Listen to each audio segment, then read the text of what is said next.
죄를 짓는 사람들, 세상 모든 사람들이 다 죄인이죠. 그런데 사람 눈에 띄지 않을 뿐입니다. 남의 것을 괜찮겠거니 하고 이렇게 훔치고, 또 과장되게 말하고 거짓말하고 음란한 생각하고 혈기 부리고 분노하고, 자기 기분 조금 안 좋으면 상대방 기분 아랑곳하지 않고 소리 질러대고, 이게 다 죄 짓는 거예요. 사람을 죽이는 죄나 작은 물건 하나 훔치는 죄나 하나님 보시기엔 똑같은 죄에 해당하는 거지, 작은 휴지 하나 가지고 왔으니까 그거는 내가 용서해 줄게, 눈 감아 줄게 그러시는 하나님이 아니시죠. 근데 그렇게 우리 모두가 죄인인데, 사람 눈에 그 죄가 딱 발각이 되면 범법자로 분류가 됩니다. 그래서 어떤 순서를 거쳐서 결국 법원에 들어가게 되고 판사 앞에 서게 되죠. 충분한 검토를 거칩니다. 저 사람이 혹시 억울하게 형을 받는 것은 아닌가? 철저하게 분석을 하고 조사를 하고, 저 사람이 정말 죄인이라고 하는 증거를 찾아내야만 그 죄가 성립이 되는 거죠. 죄인으로서. 그렇게 되면 형벌을 내리고 세상과 격리를 시킵니다. 구치소에 갔다가 형을 판결받고 교도소로 이감이 되죠. 그 가운데 사형수나 무기징역 받은 사람들은 백골이 되기 전까지는 나오지 못합니다. 죽기 전까지는 거기서 나오지 못해요. 그냥 거기 들어가면 교도소 안에서 죽는 거죠. 인간 세상에도 죄를 지은 자들은 격리를 시킵니다.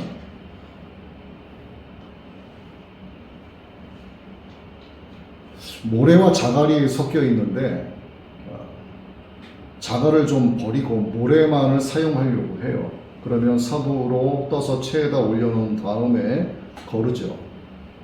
그러면 모래알은 빠지고 자갈은 체에 남게 됩니다. 그것을 버리고 걸러진 모래를 사용을 하죠. 이런 사물도 필요에 따라서 거르는 일들이 우리 일상에서 쉽게 눈에 띄고, 우리가 이런 일을 이렇게 하기도 합니다. 회사에서 공개 채용을 하면은 많은 사람들이 몰려요.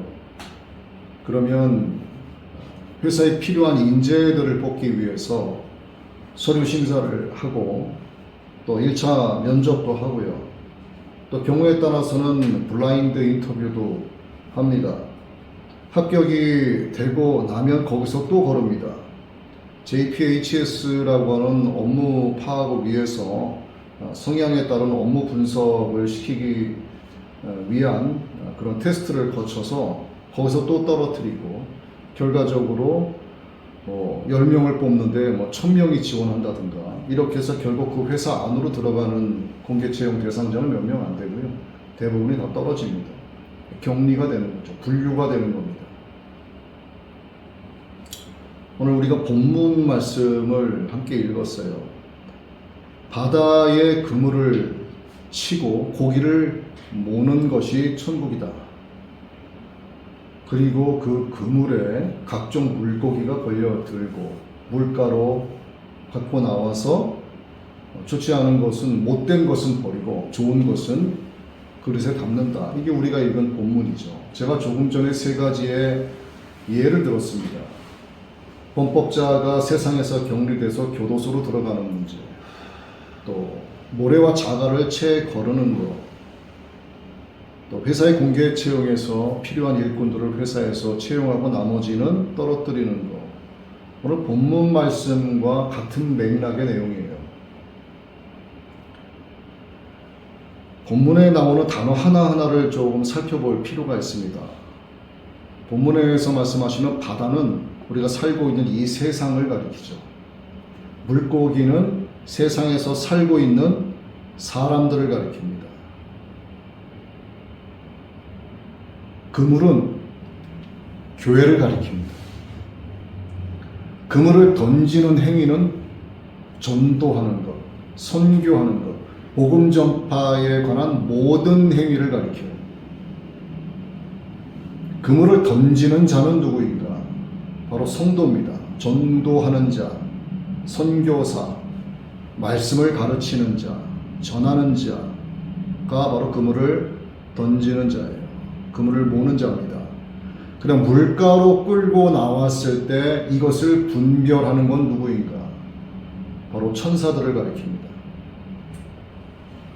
그러면 배를 타고 바다에 가서 그물을 던지면 선장의 명령대로 합니다. 자, 여기서 그물을 내려라. 그러면 선원들이 그물을 내리죠. 이 모든 것을 주관하고 명령하시는 분이 바로 주님이시죠. 세상에 복음의 그물이 내려져 있습니다. 현재 몰고 있는 중이에요. 가득 차게 되고 때가 되면 주님께서 이제 그물을 걷어 올려라 말씀하시게 되고 물가로 끌려 올라가게 됩니다. 거기서 좋은 물고기, 못된 물고기, 나쁜 물고기, 필요 없는 것들이 분류가 되죠. 좋은 것들은 주인의 기쁨을 위해서 주인의 그릇에 담겨 옮겨지게 되고, 좋지 못하고 나쁘고 필요 없고 쓸모없는 물고기들은 다 버려지게 되는 거예요. 이 물고기가 사람이라고 그랬잖아요. 세상 끝이 이러하리라. 주님께서 이 비유의 말씀을 하시면서 세상 끝이 이렇게 된다 말씀하셨습니다. 이게 천국이다 하고 제자들에게 자세히 말씀해 주셨어요.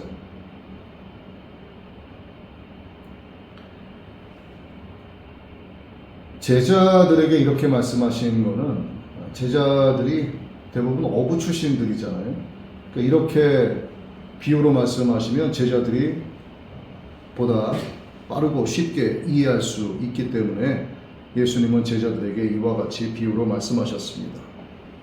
저도 어렸을 때 시골에서 족대로 또랑에 세우고 물고기를 저쪽에서 몰아오면은 족대를 이렇게 건지죠. 건지다 보면 활동만한 메기도 있고 손 정도 크기의 메기도 잡히고 경우에 따라서는 미꾸라지도 잡히고 개구리도 들어오고 소금쟁이도 있고요. 물방개 이런 것도 잡힌 적이 있어요. 그러면 내가 필요한 물고기만 건져내고 나머지는 다 버립니다. 그리고 투망으로 고기를 잡은 적도 있는데 거기도 보면 원치 않는 물고기들, 원치 않는 것들이 걸리기도 해요. 그런 것들은 다 버립니다. 내가 필요한 만큼, 내가 사용하고자 하는 물고기만 이렇게 챙겨서 가지고 가서 배를 따고 라면에 넣어서 끓여 먹기도 하고 이런 기억이 있어요.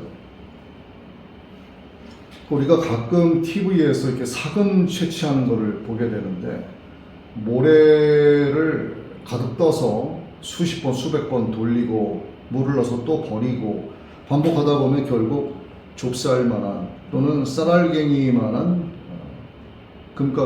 금이 발견이 되죠.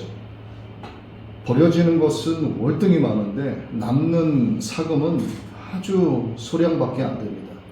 이렇게 우리가 세상 마지막 날에 분류가 된다 하는 것을 주님께서 오늘 그물에 걸린 각종 물고기의 비유의 말씀으로 우리에게 가르쳐 주고 계십니다. 주님은 우리가 그물을 던지는 자가 되기를 원하고 계세요. 그물을 던지는 자. 예수님께서 갈릴리 해변에서 베드로와 그의 형제 안드레가 그물을 던지는 것을 보시고 이렇게 말씀하셨습니다. 내가 너희를 사람 낚는 어부가 되게 하리라. 사람 낚는 어부가 되게 하리라. 여기서 사람은요, 온 세상 전부 모든 사람들을 지칭하는 게 아니라 그물에 걸려 있는 사람을 가리키는 거예요. 세상 전부가 아닙니다. 하나님을 대적하는 불신자들, 하나님이 있는지 없는지 모르겠다고 말하는 자들, 우상 숭배하는 자들, 이런 자들은 여기에 해당되지 않습니다. 어쨌든 그물에 걸려 있다는 것은 교회 안에 있다는 뜻이 되기 때문이죠.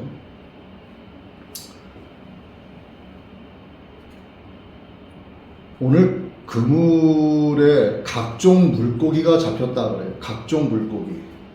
그물에 주인에게 필요한 좋은 물고기도 있고 주인이 원치 않는 나쁜 물고기도 함께 걸려 있다.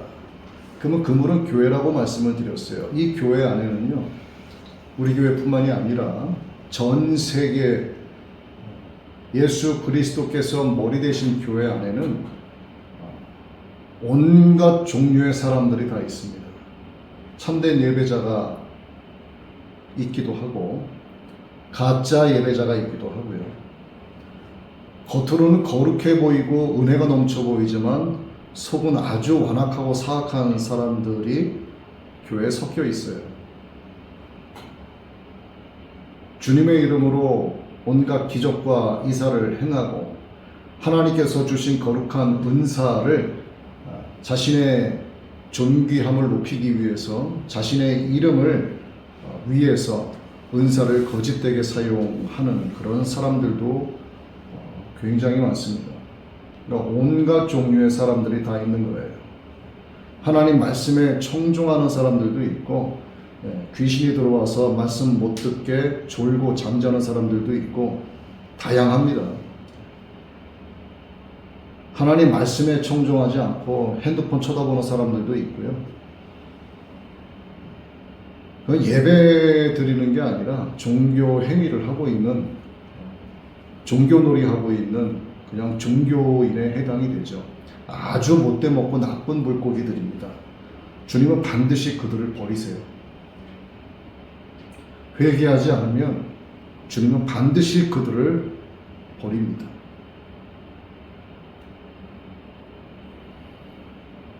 이와 같은 맥락의 말씀이 또 있어요. 밭에 알곡과 가라지가 함께 자라고 있다. 놔두라고 하시잖아요. 가라지를 뽑아버려야 되는데 주님은 놔두라고 하세요. 야, 가라지 뽑다가 알곡까지 뽑힐라. 추수할 때가 되면 알아서 분류가 된다는 얘기입니다. 가라지는 거둬서 불사르게 되는 겁니다. 알곡은 주인의 기쁨으로 사용되는 겁니다. 한 땅에 나 있는데 같이 자라고 있는 겁니다. 오늘 말씀 같은 내용 아닙니까? 한 그물에 각종 물고기, 한 교회에 여러 종류의 사람이 있는데 주님께서 세상의 문을 닫기까지는 놔두라는 거예요. 내가 분류할 거다. 예수님께서 우리에게 여러 가지 비유로 천국을 말씀하셨는데 왜 이런 말씀을 하셨을까? 우리에게 두려움을 주기 위해서일까? 우리로 하여금 예수님 자신을 무서워하라고 말씀하시기 위해서일까? 이렇게 비유로 말씀하시는 것은 우리를 구원하시기 위해서예요. 내가 은혜로 너희를 구원하기 원하니 너희는 주인의 기쁨이 되는 자들이 되라고 말씀하시는 거예요. 그런데 이거를 믿지 못하면 깨닫지 못하는 겁니다. 깨닫지 못하면 멸망하는 짐승이 되는 거예요. 결국 그 짐승은 세상 마지막 날에 짐승의 수를 받게 되는 적그리스도의 하수인이 되는 겁니다. 이렇게 분류된 것, 나쁜 것은 풀무불에 던져진다. 이렇게 말씀을 하시는데 풀무는 불을 지피는 송풍기죠. 이렇게.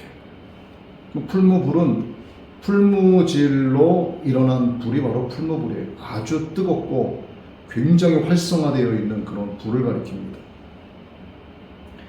예수님께서 이 땅에 오신 이유는 우리가 풀무불에 던져지지 않게 하기 위해서, 우리를 타는 지옥불에 던지지 않기 위해서, 지옥을 만드신 이유 무엇일까? 예수님 믿지 않는 자들을 거기에 던져 넣으시기 위해서 만드신 것이 아니라 악한 영 귀신 사탄을 위해서 만드신 거예요. 그들을 잡아 가두시기 위해서. 근데 사탄에게 미혹된 자들, 천사의 털을 뒤집어 쓴 그런 귀신들에게 미혹돼서 잠식당한 영혼들이 사탄에게 끌려가서 같이 지옥불 또는 풀무불 또는 차갑고 어두운 곳에 던져지게 되고 분류가 되는 거죠. 그래서 이 땅에 예수님께서 오신 이유가 우리 사람들을 구원하시기 위해서요. 자기 목숨을 많은 사람들의 대속물로 주시고 내가 너희를 위하여 나의 목숨을 주었으니 내가 너희의 구세주다 이렇게 말씀하시는 거예요. 내가 길이다. 너희가 나를 믿으면 너희에게 내가 바로 생명이 됩니다. 나로 말미암지 않고는 그래서 하나님 아버지의 나라로 갈 수가 없다. 너희들이 그렇게 추종하고 있는 그 율법은 죄를 깨닫게 하는 것이지 그걸로 너희가 구원받을 수 있는 것은 아니다. 율법을 지킬 수 있는 자가 아무도 없다. 그거를 완성하고 다 이룬 나를 믿으면 너희는 구원을 받는다. 이렇게 말씀하셨는데 너무 간단하고 심플하고 쉬우니까 믿어지지가 않는 겁니다. 예수님께서 우리가 율법 아래 있는 자들은 죄의 짐이 가득해요. 왜냐하면 율법을 지키지 못하기 때문에 덜 힘든 겁니다. 죄짐이 가득한 거예요. 그래서 예수님께서 찔리셨죠. 상하셨죠. 징계를 받으셨죠. 채찍에 맞으셨죠. 그래서 대신 죽어주셨죠. 온갖 수치와 모욕을 다 당하셨죠. 근데 이 사실을 믿지 못하는 거예요. 예수님이 나를 위해서 2000년 전에 이 땅에 오셔서 십자가에 못 박고 죽으신 거? 난 내 눈으로 확인하기 전까지는 믿을 수가 없어. 성경에 기록된 그런 모든 내용도 사람이 기록한 거지. 이게 어떻게 하나님의 말씀이야. 아무리 말해줘도 믿지 못하고요. 아무리 들려줘도 깨닫지 못합니다. 보기는 보아도 보이긴 하지만 뭔지 몰라요. 듣기는 들어도 듣기는 하지만 그 내용이 뭔지 도무지 믿어지지가 않습니다. 그래서 구원은 하나님의 은혜죠. 자신의 생각과 지식, 자신의 판단으로 되는 것이 아니라 하나님의 은혜로만 구원이 되는 거예요. 예수님께서 처음에 이 땅에 오실 때는 이렇게 우리를 대신해서 죽음에 이르기까지 매우 초라하고 어떻게 보면 정말 가녀린 연한 순처럼 짓밟히는 삶을 살아가셨죠. 그런데 주님께서 다시 오실 때는 이와 같은 모습이 아니지 않습니까? 왕의 왕이죠. 심판주로 오십니다. 흰말 타고 오세요. 너희들이 본 모습 그대로 내가 다시 오리라. 주님 말씀하고 올라가셨어요. 주님께서 다시 오실 때는 은혜의 때가 아니라 이제는 무서운 심판의 때가 시작이 됩니다. 하지만 믿지 않는 자들에게 해당이 되는 내용이죠. 좋은 물고기가 돼서 주인의 그릇에 담겨져서 주인의 기쁨이 되면 그것은 어려운 심판, 무서운 심판이 아니라 환희와 기쁨이 넘치는 시간이 되는 겁니다. 오늘 우리가 본문을 자세히 보면 믿지 않는 자와 믿는 자를 가르는 게 아니에요. 그물 안에 잡혀 있다는 것은 모두 믿는 자들입니다. 모두 믿는 자들 가운데에서 의인과 악인을 가르는 거예요. 교회 안에 의인과 악인을 가르시는 것이 오늘 그물의 비유입니다. 불신자들, 무신론자들, 우상숭배자들과 나를 믿는 자들을 내가 가르겠다가 아닙니다. 그들은 아예 거론할 가치조차 없는 거예요, 지금. 그물 안에 잡혀있는 온갖 각종 물고기들, 교회 안에 나와서 주일이면 나와서 예배 드리는 자들 가운데에서도 악인과 의인이 있다 이렇게 말씀을 하시고 내가 그것을 반드시 격리시킨다 말씀하시는 거죠. 영원한 격리가 이루어지는 겁니다. 범법자가 돼서 교도소에 간 죄인들 가운데 사형받을 자들, 무기징역 받은 자들은 나오지 못한다고 말씀을 드렸는데, 요즘은 모범수로 잘 살면 나오기도 합니다. 희망이 그래도 있어요. 그러나 주님께서 마지막 때에 격리시키시면 이것은 영원한 거예요. 그냥 뭐 돌이킬 방법과 재간이 없습니다. 그냥 그걸로 끝이에요. 절대 절망.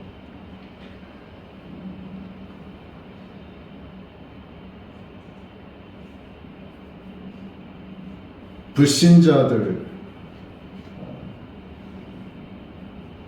그들은 멸망하는 짐승 같다, 이렇게 성경은 말씀하고 있는데, 마지막 때가 되면 짐승의 표를 받는다, 이렇게 말씀하고 있지 않습니까? 계시록 13장에서 짐승의 수를 세어보라. 그 수는 사람의 순이 666이니라. 각 사람에게는 고유 번호가 주어지게 돼요. 여러분, 우리나라에도 우리나라 국민들 주민등록번호가 13자리가 있지 않습니까?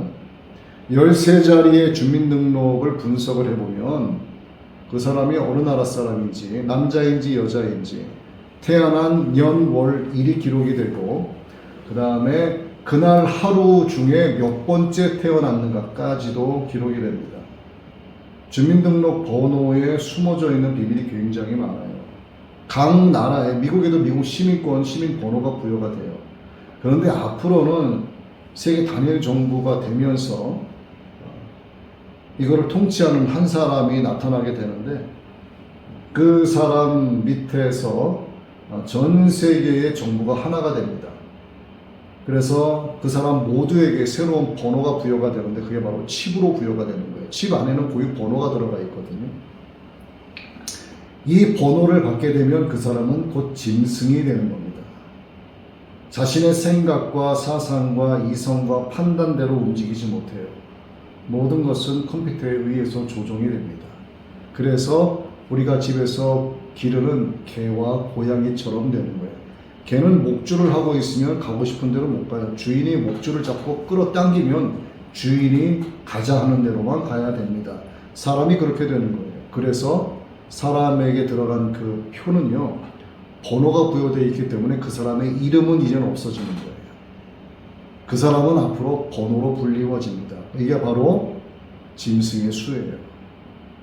이게 바로 사람의 수입니다. 이들은 지옥 유황불이에요. 오늘 본문 말씀은 풀무불에 던져진다 그랬어요. 그럼 지옥불과 풀무불이 같은 것이냐? 다른 겁니다. 지옥 유황불에 던져지는 것은 더 극심한 경우예요. 풀무불에 던져지는 것은 지옥불보단 낫죠. 그러나 똑같은 고통이죠.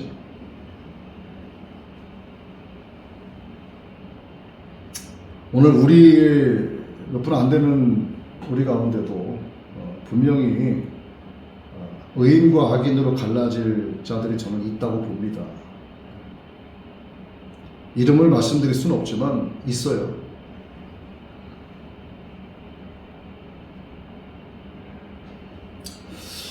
믿는 자들 가운데는요, 하나님께서 의롭다고 여기는 자들이 있고, 하나님 보시기에 의인으로 칭해 주신 이신 칭의자가 있고, 나 스스로 거룩하고 나 스스로 이 정도면 괜찮지 않을까 하고 스스로 의롭다고 생각하는 자들이 있어요. 그들은 하나님 보시기에 악한 자들입니다. 참된 예배자와 거짓 예배자가 공존을 하는 거고, 빛과 어두움이 한 공간에 함께 공존을 하고 있습니다. 한 그물에 걸린 물고기들처럼, 또 한 밭에서 자라고 있는 알곡과 쭉정이처럼 한 공간, 한 장소, 한 그물에 같이 있는 거예요. 때가 되면 주님께서 반드시 이들을 격리시키고, 우리 가운데 누구는 풀무불로, 누구는 주인의 기쁨이 되는 주인의 그릇으로 옮겨지게 될 겁니다. 나는 아니겠지라고 생각할 분 계시겠지만, 그 중심을 주님이 보고 계시다는 사실을 기억하시고 반드시 회개하셔야 됩니다.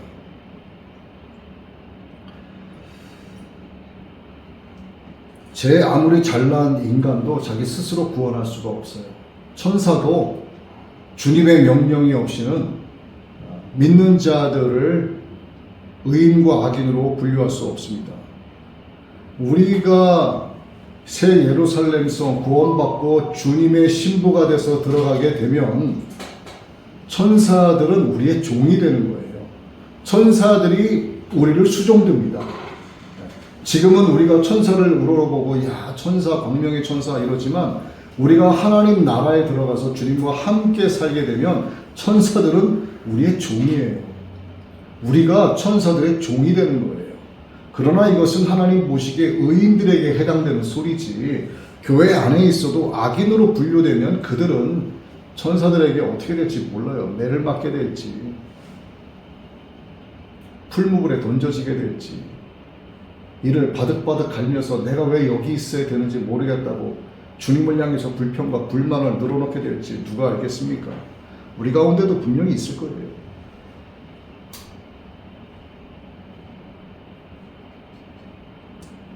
하나님은 공의의 하나님이시기 때문에 묻어서 가는 것은 용납 자체가 안 돼요.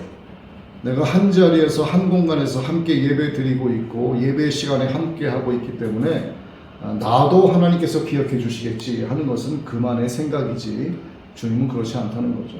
내가 너를 모른다 말씀하실 수 있습니다.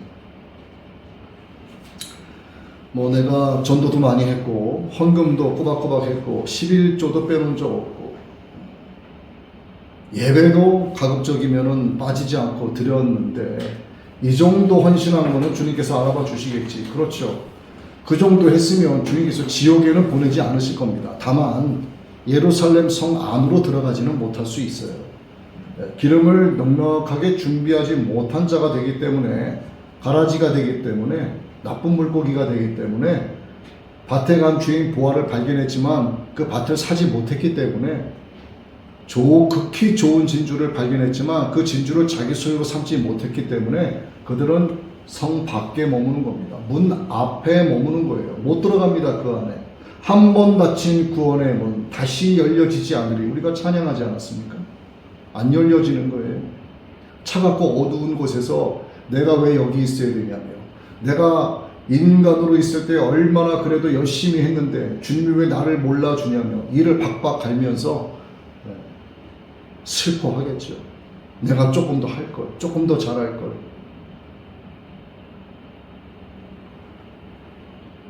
여러분, 이것이 제가 무슨 영적인 음모론을 말씀드리는 게 아니라 무슨 성경에 기록되어 있는 내용을 제가 그대로 말씀을 드리는 거예요. 제 생각, 경험 아무것도 들어간 게 없습니다. 설마 난 아닐 거야. 그 설마가 그 영혼을 잡아먹어요. 설마라고 하는 것은 마귀가 주는 생각입니다. 주님의 심판에는 하등 오류, 하등의 실수가 없으십니다. 하나님은 공의의 하나님이시기 때문에 그래요. 천국에 관한 말씀을 제가 오늘로써 5번째 전하고 있습니다. 조금 전에도 말씀을 드렸지만 밭에 간 주인 보화, 극히 좋은 진주를 발견하는 거, 또 오늘 그물에 관한 비유.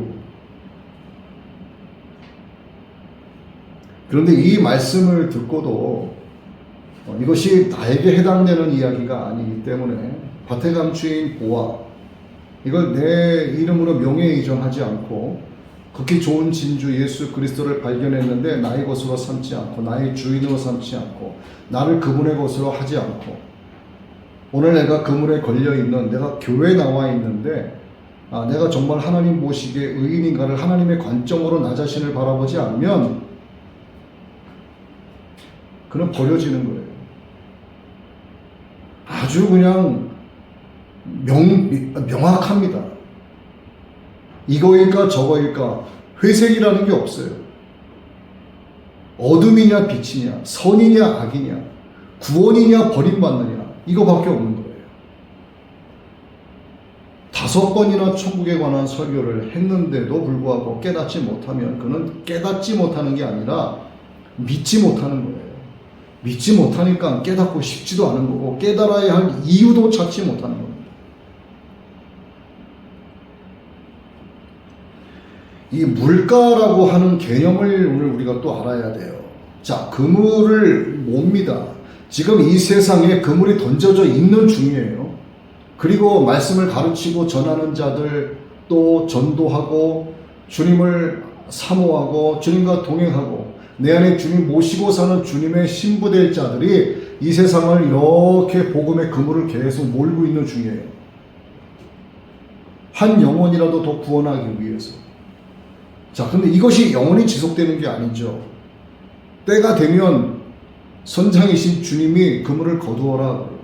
그럼 그물을 다 거둡니다. 그리고 물가로 그물을 건져내요. 이 물가가 무엇인가 이에 대한 개념을 아셔야 되는 겁니다. 물가에 대한 개념은 크게 2가지의 개념으로 나누어집니다. 하나는 시간의 개념으로서의 물가예요. 하나는 장소의 개념으로서의 물가입니다. 시간의 개념으로서의 물가는 종말의 심판과 영원한 하나님의 왕국에서의 예루살렘의 중간 시기라고 볼 수 있는 겁니다.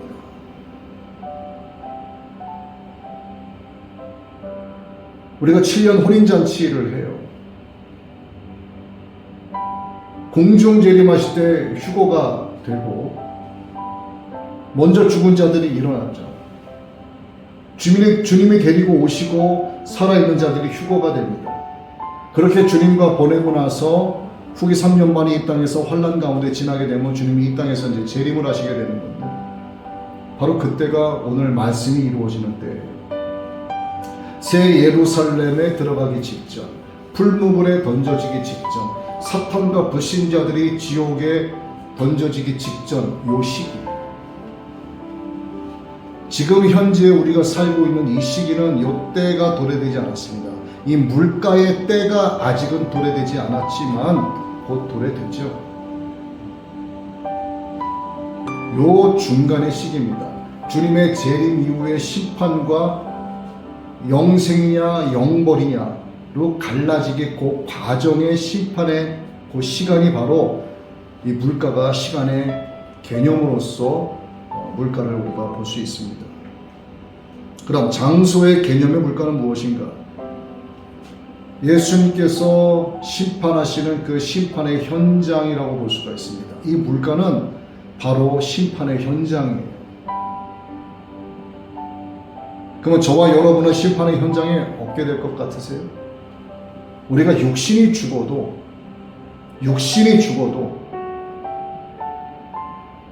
최종적으로 우리가 영생으로 나아가기까지는 또는 버려져서 영벌로 나아가기까지는 반드시 이런 과정을 거치게 된다는 사실을 꼭 기억하시기 바랍니다. 말씀을 정리합니다.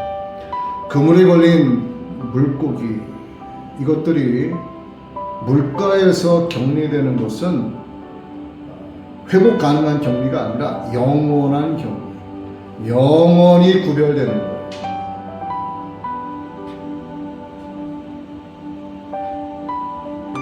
예수님께서 우리에게 이렇게 말씀하셨습니다. 세상 끝이 이러하리라. 세상 끝이 이러하리라.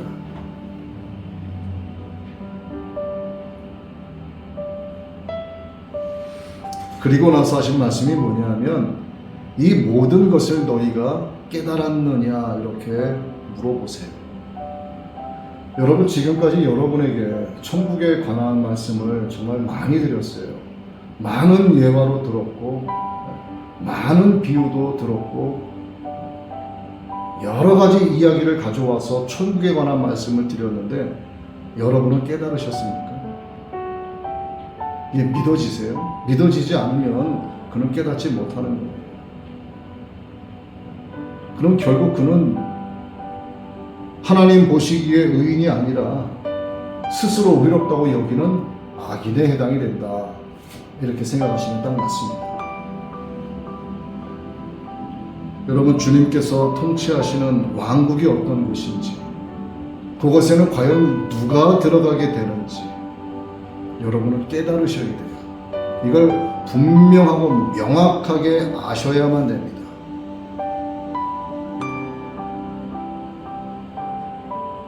주님께서 말씀하신 이 비유의 말씀을 깨달은 자는 밭의 간추인 보화, 예수님을 만난 자고 결국 그 밭을 자기의 명의로 소유권 이전하는 자가 돼요. 극히 좋은 진주 예수 그리스도를 발견했기 때문에 그분을 나의 주인으로 모시게 됩니다.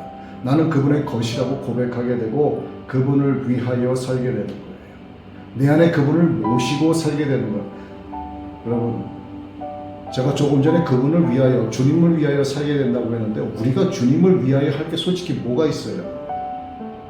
우리가 주님을 위하여 할 건 없어요. 주님을 내 안에 모시고 사는 게 맞는 겁니다. 그리고 그물에 걸린 물고기 중에서 주인의 기쁨에 참여하게 되는 주인의 그릇에 담겨지는 자가 되는 거죠. 천국에 관한 이 말씀 여러분 꼭 믿으시고 꼭 깨닫게 되시기를, 그래서 여러분 모두가 하나님 새 예루살렘 그 왕국에 입성하게 되시기를 우리의 주인이신 예수님의 이름으로 축복합니다.